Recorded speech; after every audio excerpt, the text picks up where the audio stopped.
ahangaha ikibazo kirimo kiravuga ngo ese umenye ute ko umeze nk'ibisukwa ku gicaniro cyangwa se buri muntu wese aba ameze nk'ibisukwa ku gicaniro? Kugumya kwera imbuto, gukomeza kwera imbuto z'umurimo wanjye. Buri ni jambo kubaho kwanjye Paulo, kubaho kwanjye Michel, niba ryo bituma ngumya guproduiza imbuto z'umurimo. Yego,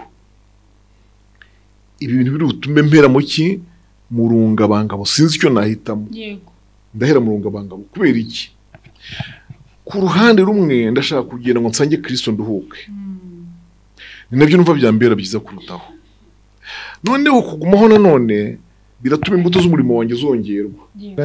Bose benshi ariko ugororerwa akaba umwe, namwe bari ko mwiruka kugira ngo mugororerwe. Yesu adufashe cyane. Umuntu wese urushanwa yirinda muri byose, urumva?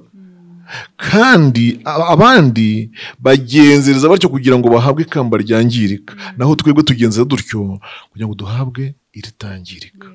Nuko nanjye ndiruka ariko sinkutaza honge, nkubitana ibipfunsi ariko sinkuhusha, mbabaza umubiri wanjye nkukoze uburetwa, ngo ahari ubwo maze kubwiriza abandi nanjye ubwanjye ntaboneka ko ntemewe. Dore ijambo nshaka kuvuga ngaha tukarisorezaho. Ntabwo bisaba imyaka y'ubukure, ikimbaza ngisobanura gatoya, ntabwo ari imyaka y'ubukure, ariko hariho urugero rw'agakiza umukristo ageramo. Amen. Akaba akumbuye gusa ibihembo.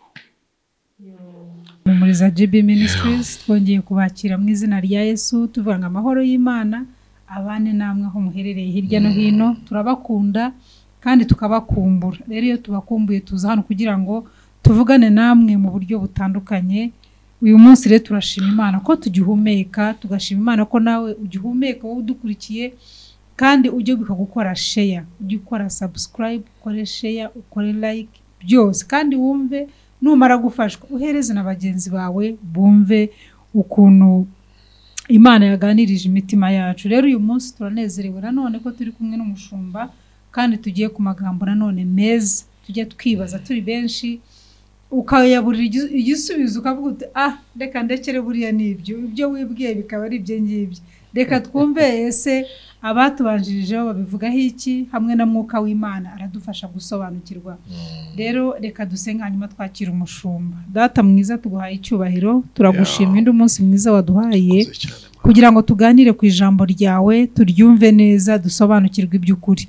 Data reka uyu mushumba watoranije muri iki gihe kugira ngo agukorere, muhe umugisha, uvugira muri we kugira ngo natwe dufashwe. Mwuka w'Imana turagushimiye kuri kumwe natwe. Genderera benshi bagiye kudukurikira bafite ibibazo bibaza ku ijambo ryawe, bazasobanukirwe kandi bamenye neza icyo wavuganye n'imitima yabo kandi icyo cy'ukuri.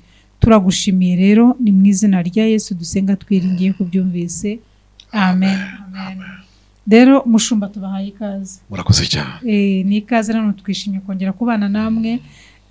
Rero hari ijambo tudatinze twifuje yuko mutuganiriraho hamwe na mwuka wera, turaza gusobanukirwa kurushaho. Hari ijambo mushumba riri muri Timoteyo wa 2 ibice 4 ku murongo wa 6 ugakomeza ukamanuka. Ariko ku murongo wa 6 haravuga ngo kuko jyeweho maze kumera nk'ibisukwa ku gicaniro, igihe cyo kugenda kwanjye gisohoye. Niba yaragiye gupfa, niba yaragiye kwimuka ahangaho yarari, ubwo naho muratubwira. Noneho ku 8 akavuga ngo ibisigaye mbikiwe ikamba ryo gukiranuka, iryo umwami wacu umucamanza utabera azama kuri urya munsi. Nyamara sijye jyenyine, ahubwo nabakunze kuzaboneka kwe bose. Yesu nashimwe cyane. Hanyuma mushumba ahangaho ikibazo kirimo kiravuga ngo ese umenye ute ko umeze nk'ibisukwa ku gicaniro, cyangwa se buri muntu wese aba ameze nk'ibisukwa ku gicaniro, cyangwa hari ikigero, hari imyaka? Ibi bintu mwarabiganiriye, nimwe mwabivumbuye ahantu, mwari mwabiganiriye cyaje muri comment. Ariko man, hari igihe uganira n'abantu bitewe n'ikiganiro wenda mu tugana nk'ibi kuba twaganiriye, mukaganira no mukagera ahantu mbonye, ariko mwene mukaganira kuri iri jambo. batari ko ahangaha uyu mukozi w'Imana yari ageze ni mu yihe myaka yari ageze none se yari arushye yari agiye gusinzira mu mwaka bavanye mu biganiro arumbwiye uti ni nkuko abantu baba baganira bajya kujemba kubona baryumva siko barumbwiye none ko nanjye mbanze mbafashe mubanze mumenye ijambo ibisuko ku gicaniro ni ibiki reka bari dufatira yego reka bari duhera tubanze tumenye ngo iri jambo ibisuko ku gicaniro ubwabyo byasobanuraga iki ibisuko ku gicaniro byari uburyo bubiri byari amavuta gusukika nyine bisukwa bwa kabiri kaba igitambo hari igitambo bosaga cy'urugimbu uru n'ubundi buryo urugimbu ni amavuta nuko adashongesheje iyo bahise ku muriro arajenga akayaga agakwira mu ziko hose akanabyara urwabwe noneho hakaba n'igitambo gisanzwe cy'ikimasa cy'ihene cy'intama bashyiraho ariko ibyo Pawulo yavugaga we ni ibisukwa bisukika by'ayo mavuta nyene yego ameze nka kuko nge maze kumera nk'ibisukwa ku gicaniro iri jambo rero ngo meze nk'ibisukwa ngo yarimo ashaka kuvuga ko ubugingo bwe bumaze kuba igitambo gishobora kuba cyanatambwa mu mwanya nako cyatambirwa Kristo azira Kristo nicyo rero kuvuga bibaye ngombwa ko ubugingo bwanjye burangira nzira iki nzira Kristo ndashyitse abyira ko ashyitse nicyo bisobanura igira mu cyose bisobanura tungo ngize ku rwego numva na ubugingo bwanjye busuka ku gicaniro nkazira Kristo nkapfa muzira ntacyo byaba bitwaye hanyuma rero akabazo mwabaje niko gakomeye cyane ahubwo kuruta iyo definition kavuga ngo ni gute umuntu abimenya rero twamaze kumera nk'ibisuka ku gicaniro tubaze soma amagambo ari mu Filipi 2:17 Abafilipi 2:17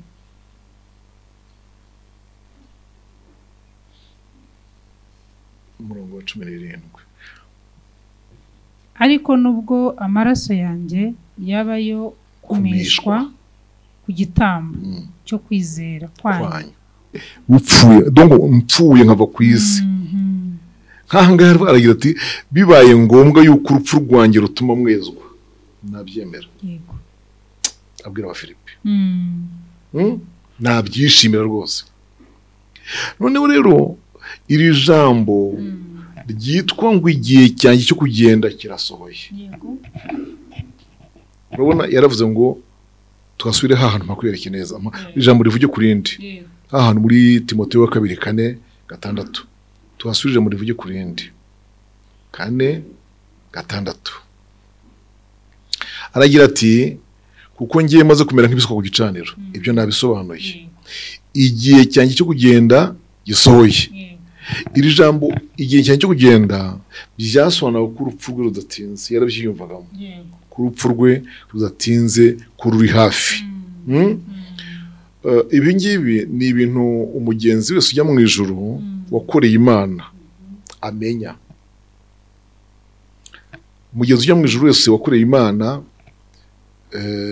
yazira impanuka yarwara agapfa ibyo twita urw'ikirago ariko muri we amenya ko yenda kugenda baheze cyaba barabimenye bose pe ahangaha rero turifashisha umurongo dusanga mu Bafilipi igice cya mbere umurongo wa 20 Abafilipi igice cya mbere umurongo wa 20 tugeze nibura ku 24 kuko negerezanya ibyiringiro yuko ntazakorwa n'isoni z'ikintu cyose ahubwo nzajya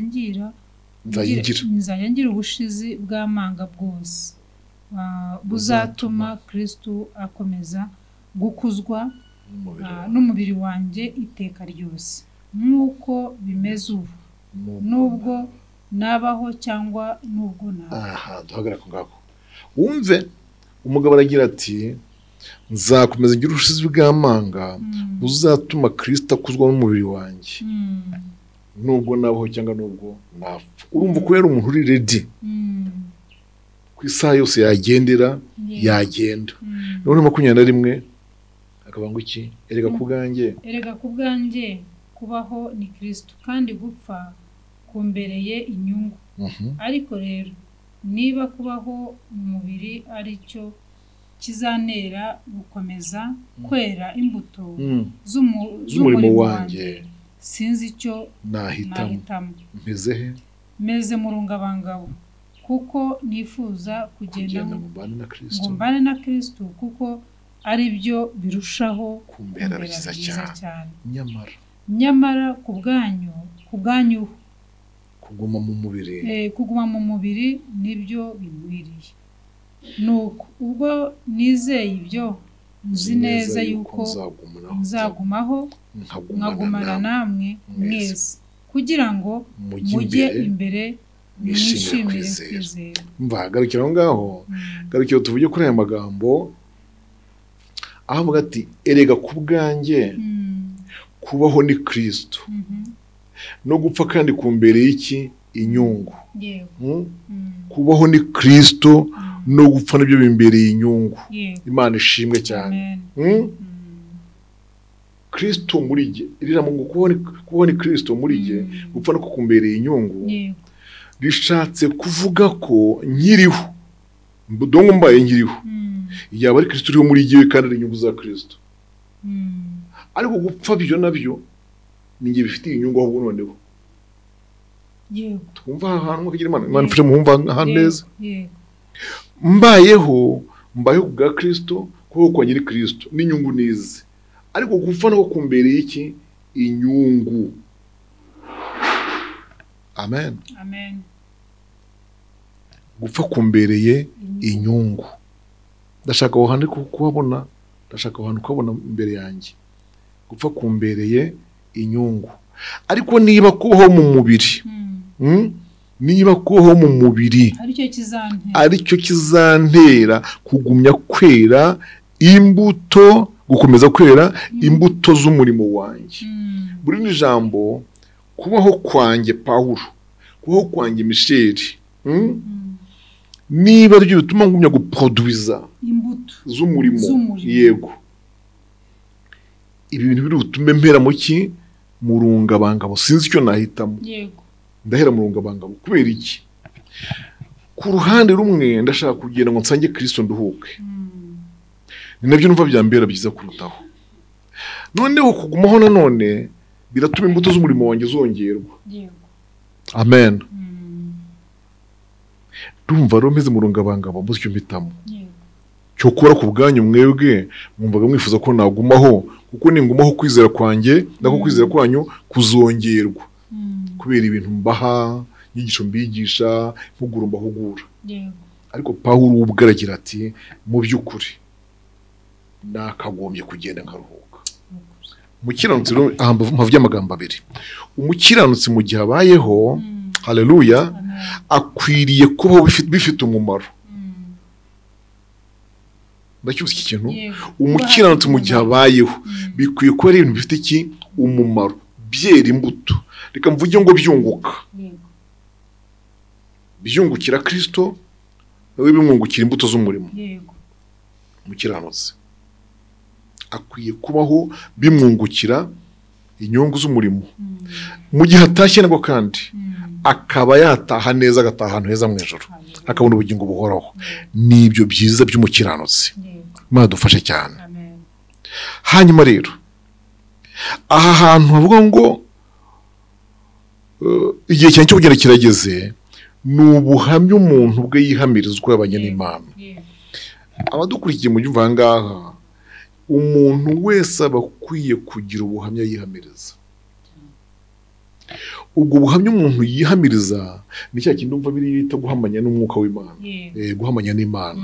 Iyo umuntu ahamanya n'Imana yihamiriza, ntiyita ku byo abeshyerwa, ntiyita ku byo asebywa cyangwa arenganywa, ahubwo acunga n'uko Imana imubona. Aho hantu Pawulo ahigisha yabwiye abakora ngo mbese ubwanyu ntimwimenya ngo kiretse hari mbo yabagaho, ngo mukwiye kwisuzuma mukamenya ko muri mu byo mwizera. Imana dufashe cyane. ubuhamya umukristo yihamiriza. Pawulo ahangaha aya magambo yavuga yari amaze imyaka 30 mu murimo, hari mu mwaka wa 37 kandi yatangiye mu myaka 30 niyo yari afite. Noneho agize 30 mu mwaka wa 37 urumva aragize 30 arimo avuga ati mva nkurikije imirimo nakoze pe ntashye nabo ntashye nabi kubera ubuhamya yihamirizaga. Aragira ati narwanye intambara nziza. Iri jambo kugira ngo uryemeze ko urwanye intambara nziza ni ukuba uzi ko nta hantu waneshejwe. Mana ishimwe cyane. Buri intambara yose irangiye isiga abantu batatu, isiga inkuru zabihitanye, sibyo? Barangiye nyine bahitanywe nayo, igasiga tumugajwe nayo Gwenika George, sibyo? Igasiga n'abantu bazayiganira yose uko kagenze kandi ribaze. Mana ishimwe cyane. Narwanye intambara nziza yo kwizera. Icya kabiri narinze ibyo kwizera. Mana ishimwe. Icya gatatu narangije urugendo. Icya kane mbikiwe ikamba. Aya magambo korane niyo ngiye kuvuga tugasoza. Ijambo rya mbere ndwanye intambara nziza tureba amagambo ari muri Timoteyo wa 1:18. Fariko rwa mbere rwa Timoteyo rwa mbere igice cya mbere umurongo wa 18.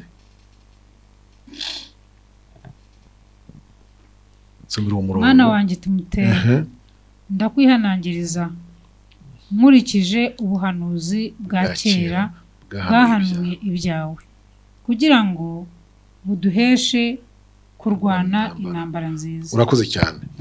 Iri jambo uzakanshakamo cyane naka kavuga ngo ndakwihanangiriza nkurikije ubuhanuzi bwa kera bwahanuye ibyawe. Donc iyo ufite ubuhanuzi bwa kera bwahanuye ibyawe buguhesha kurwana intambara nziza. Buriya umuntu wese ubundi urwana intambara nziza ayirwana afite icyo arwanira, ayirwana afite icyo arinze. Yego hari ibintu ubuhanuzi bwa kera bwaduhanuyeho. Reka turwane intambara nziza rero ibyo twahanuwe tutazabibura. Nicyo rivuga. Kurwana intambara nziza ni ukuba ufite icyo. Reka muri ijambo tubite isezerano. Kugira isezerano, kugira ikintu wavuganyeho n'Imana yakwemereye bitera umukiranutsi kurwana intambara neza. Icya kabiri icyo yise ngo yarinze ibyo kwizera. Haleluya. Somerwa rwa mbere rwa Timoteyo 3:9.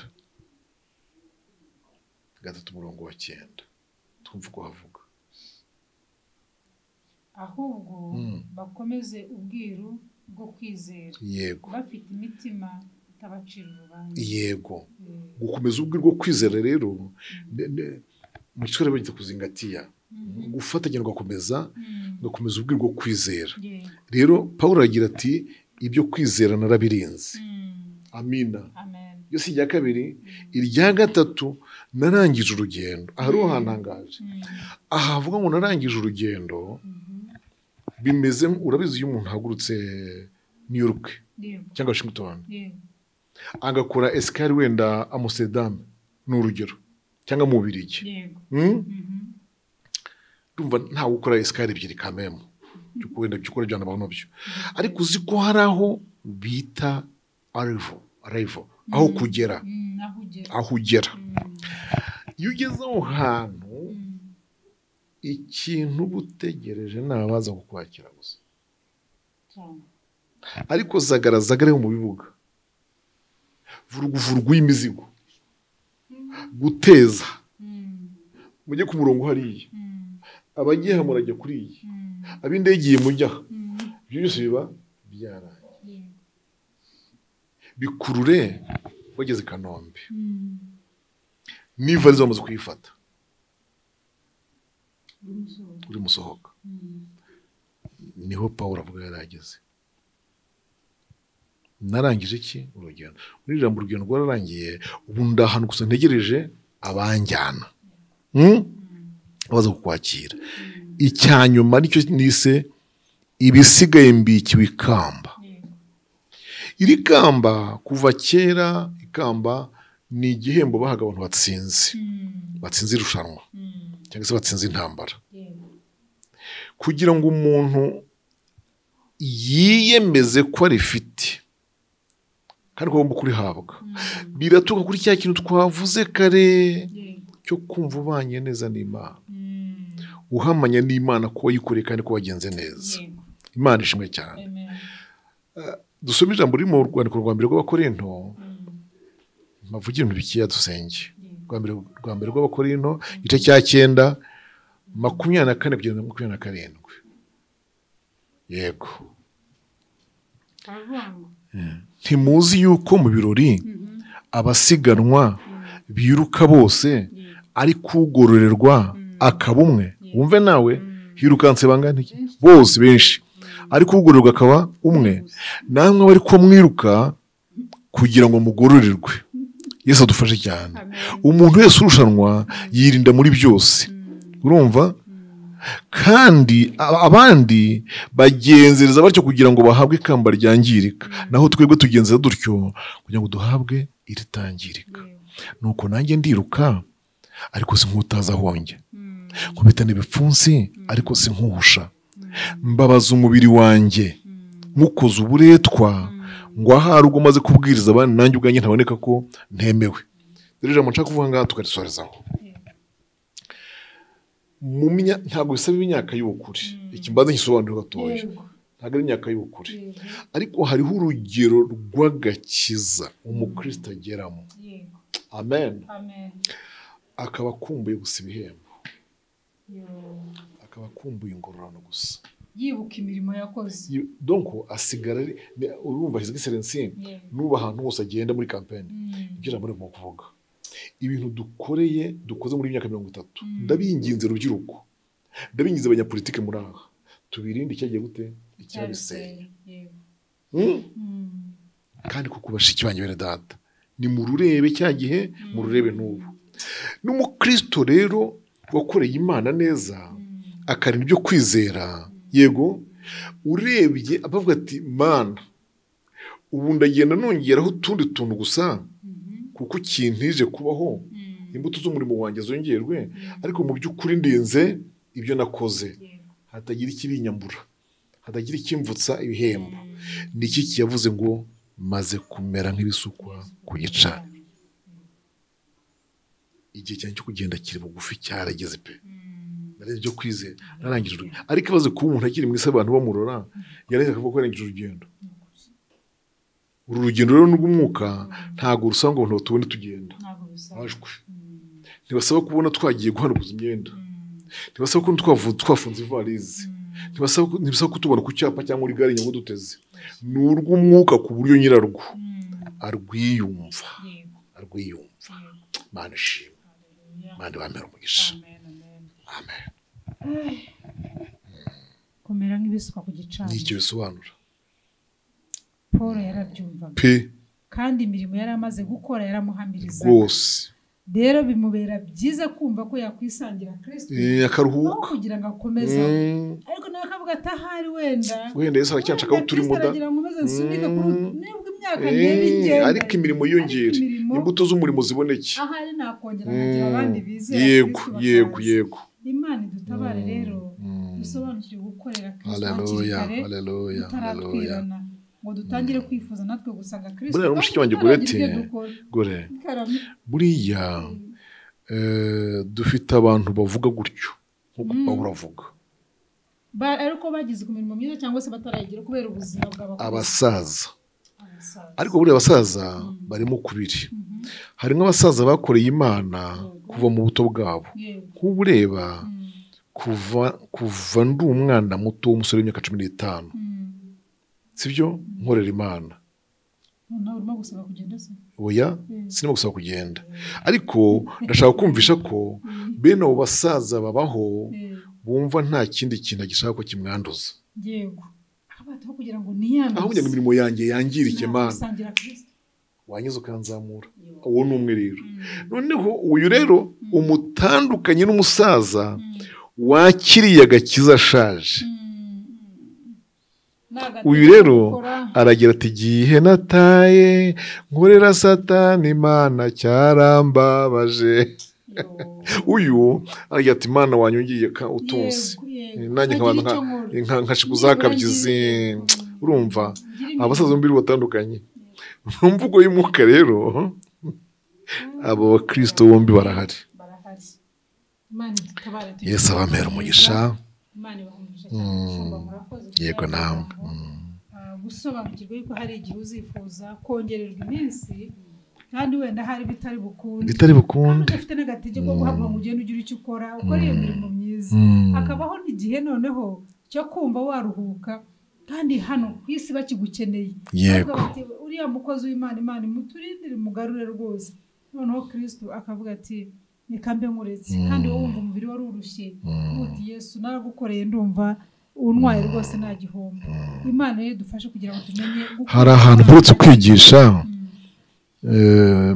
nsobanura impamvu yo kujyana Mose, kuko na n'uyu munsi abantu bacyumva rwose Mose Imana yaramwihutishije cyane. Yari gutegereza akabanza akagera mu gihugu ngo yego akabanza kujya ku byiza byo yego. N'abandi batari rwose buriya kumusimbuza gusohoka kanya bati kandi Bibiliya kwivuga ko ijisho rye ritararebereshwa ibirori n'ubusaza hari gikomeyemo rwose imyaka 120 rwose Imana ibiretse. Ndavuga nti dore impamvu ebyiri nizo mbabwira zonyine mujyane zo.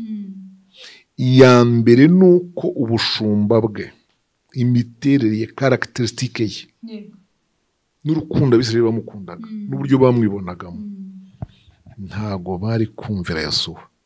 Mose araho yari kubangamira iki imikorere ya Yesu. Hanyuma icya kabiri rwa rukundo bamukunda n'ukuntu yabanye nabo ntiyakoreye bari kumugira nk'ikigirwamana. Yesu wari hari ntibashake Uwiteka.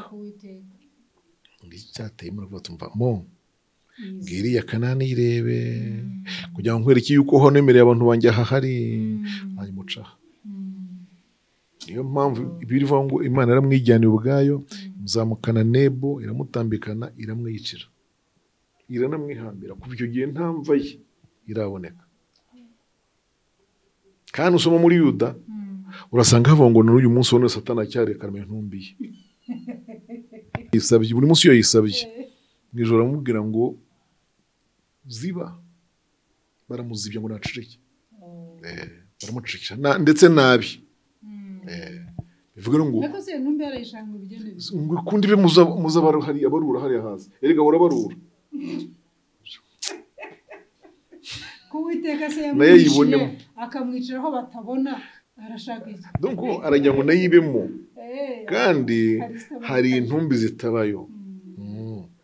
Hari zitabayo. Imana ibaduhera umugisha murakoze. Amen amen amen. Nizere ko abadukurikiye mwafashijwe. Niba hari aho udasobanukiwe wongere utwandikire tubaze mu bundi buryo. Imana rero ibaho umugisha mushumba. Murakoze cyane ku bw'aya magambo y'ubwenge n'ubumenyi mutugejejeho. Hanyuma nitugira ahandi twumva tudasobanukiwe tuzabatumira mwongere mutuganirize. Sengera iteraniro Imana izadushoboza basobanukirwe kurushaho.